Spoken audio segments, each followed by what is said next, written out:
We are tracking one particular severe thunderstorm that has the potential to produce a tornado, has a history of tornado warnings along the Route 219 corridor near Hillsborough, but accelerating north and east towards Edray. And I want to show you one particular product called the Velocity product, because when you see these contrasting colors, the red and the white very close together, that's called gate-to-gate shear, and that indicates the rotation continues to hold strong with this particular cell as it moves north and east. So Marlinton's next, and it could actually work its way through the central part of the county before it finally dissipates. Now remember, with the tornado warning, you want to seek shelter in an interior room away from windows, get out of mobile homes, get into a sturdy building.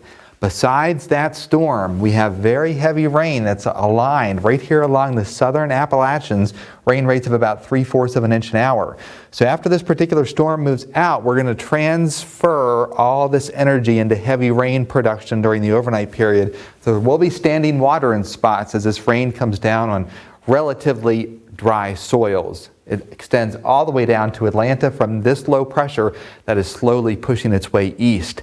We will also have that patchy dense fog, especially in the river valleys. Temperatures tonight holding steady in the lower 60s.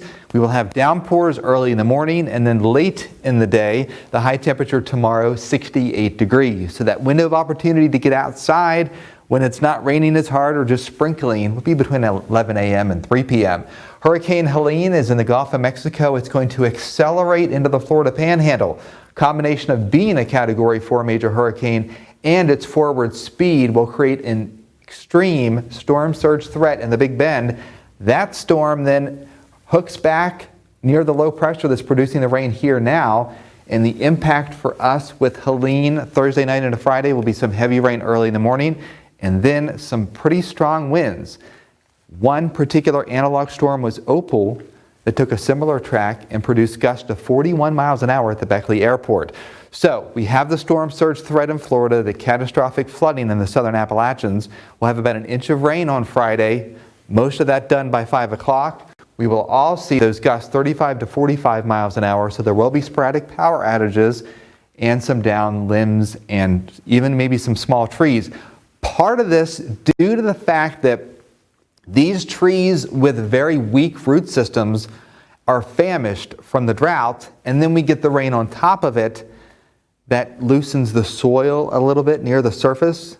So that's the reason we could have a few more downed trees than what we normally would expect with a system producing gusts 35 to 45 miles an hour. A brief tornado is possible since we are going to be in the east side of the storm in our southern coal fields in the morning through the mid-afternoon. Also, if you suffer from aches and pains, the pressure is going to drop significantly going into Friday, so you will feel the storm coming in your bones. Then the pressure rises over the weekend and early next week. So here's the 7-day forecast. Upper 70s tomorrow. The rain and wind should end around 5 o'clock. Now, we do have Friday night football games to be concerned with, right? Well, here's the good news. The silver lining in all this is that the winds will start to taper down Friday afternoon and evening, and the heavy rain will get out of here in time for the Friday night football games. So we should be in a good position for those games on Friday evening across the region. Saturday's partly cloudy, couple of sprinkles on Sunday. So as the storm wraps around the low pressure, that whole system slowly moves east. It's going to be a much weaker state, folks. We're not talking about catastrophic heavy rain, but we will have a couple of showers Sunday, Monday, and Tuesday, with temperatures in the 60s, overnight lows in the 50s, the high 74 on Wednesday. The drought monitor comes out this Thursday, not too much change, but when it factors in all the rain that we've had over the last week from Tuesday through next Tuesday, early next week, I think there will be some pretty big changes in the drought. But remember, folks, we need about 7 inches of rain to completely eradicate the drought. That probably won't happen, but at least we're moving in the right direction with the drought over the next 7 days. All right, folks, that's your forecast. We have more news and sports after the break.